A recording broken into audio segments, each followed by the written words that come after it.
মৃত্যুপুরী আনন্দপুর নাজিরাবাদে অগ্নিকাণ্ডে মৃত্যু হয়েছে ৮ জনের। অগ্নিকাণ্ডের পর খোঁজ নেই ১৮ জনের। পুলিশ সূত্রে খবর, সোনারপুর উত্তর বিধানসভা এলাকায় বিধ্বংসী আগুন। অগ্নিকাণ্ডে ধ্বংসস্তূপে পরিণত হয় জোড়া গুদাম। জলাভূমি বুঝিয়ে তৈরি হয়েছিল এই জোড়া গুদাম। আগে এখানে মাছের ভেড়ি ছিল, কিছু জায়গায় চাষ হতো।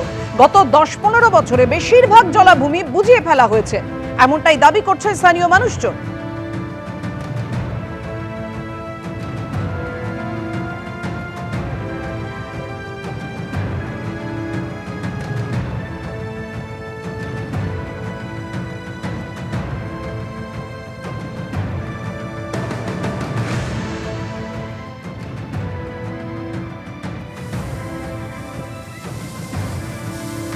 আনন্দপুরে এখন স্বজন হারানোর হাহাকার। এখনো পর্যন্ত যা খবর পাওয়া যাচ্ছে, নাজিরাবাদে অগ্নিকাণ্ডে মৃত্যু হয়েছে ৮ জনের। অগ্নিকাণ্ডের পর ১৮ জনের কোনো খোঁজ নেই, পুলিশ সূত্রে যে খবর আমরা পেয়েছি।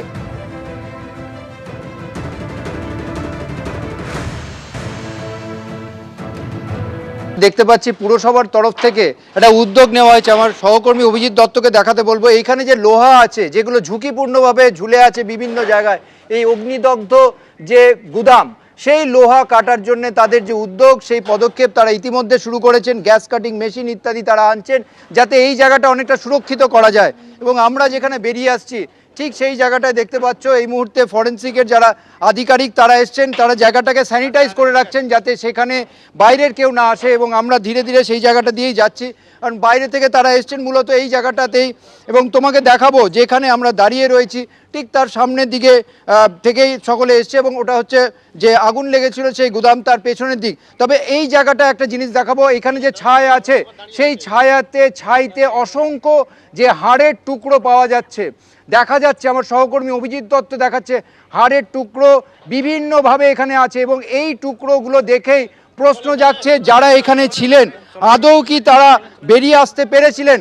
কারণ তারা অগ্নিদগ্ধ হয়ে যাওয়ার পর তাদের যে পরিস্থিতি, পরিণাম, কতজন ছিলেন সেই জায়গাটায় পরিস্থিতি এখানে।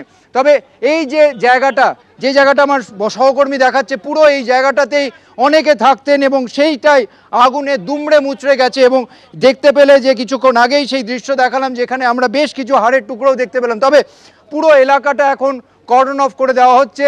তবে আগুনের যে কি অভিঘাত ছিল সেই জায়গাটা তোমরা দেখতে পাচ্ছ।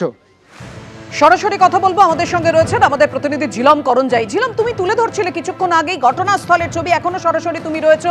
কিভাবে তদন্ত এগোচ্ছে? সব তো ধ্বংসস্তূপে পরিণত হয়েছে, প্রিয়জনের হাহাকার ছাড়া আর তো কিছুই নেই।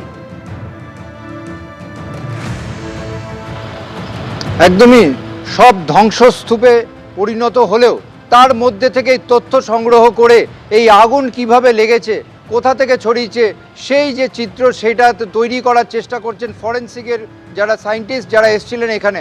আমরা যেখানে দাঁড়িয়ে রয়েছি ঠিক তার পেছন দিকে দেখতে পাচ্ছ এই পুরো গুদামটা, একটা নয় দুটো গুদাম, ডেকোরেটরসের দুটো গুদাম। এবং তার সামনে তুমি দেখতে পাচ্ছ যে কালো বাড়িটা সেটা হচ্ছে একটি গুদামের অফিস ঘর ছিল, এবং তার পাশে যে ফুড চেইন তাদের গুদাম, এবং তার প্রবেশ পথটায় আমরা রয়েছি।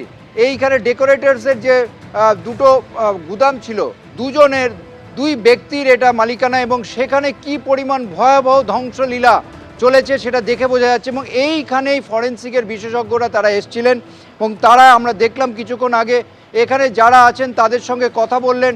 এই ডান দিকে যে সাদা বাড়ি আছে সেই বাড়িতে যারা ছিলেন তাদের সঙ্গে কথা বললেন। এই গুদামের যারা আধিকারিক তাদের সঙ্গে খোঁজ নেওয়া হচ্ছে পুলিশের পক্ষে জানা যাচ্ছে, এবং সেখান থেকে তারা নমুনা সংগ্রহ করলেন। নমুনা সংগ্রহ করে আমরা কিছুক্ষণ আগে দেখলাম একদল ফরেন্সিক যারা বিশেষজ্ঞ তারা বেরিয়ে গেলেন। অন্যদিকে যে ফুড চেইনের যে আধিকারিক, একজন শীর্ষ আধিকারিক, তিনিও এসেছিলেন, তিনিও ফরেন্সিক বিশেষজ্ঞদের সঙ্গে কথা বললেন, পুলিশের সঙ্গে কথা বললেন। মোটের ওপর আগুন কিভাবে লেগেছে, কিভাবে ছড়িয়েছে সেই বিষয়টাই একটা চিত্র তৈরি করার চেষ্টা করছেন ফরেন্সিক বিশেষজ্ঞরা। আর অন্যদিকে এখানে যে দৃশ্য আমরা দেখতে পাচ্ছি, বহু মানুষ অপেক্ষা করছেন তাদের প্রিয়জনদের খোঁজ নিতে। তারা বারবার দাঁড়িয়ে এটাই জানতে চাইছেন যে এখানে তাদের প্রিয়জনদের কোনো খোঁজ কি মিলবে।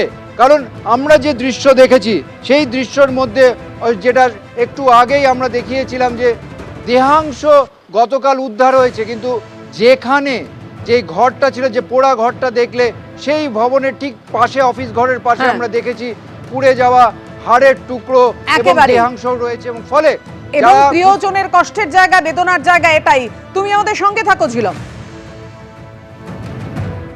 এবিপি আনন্দ, এগিয়ে থাকে, এগিয়ে রাখে।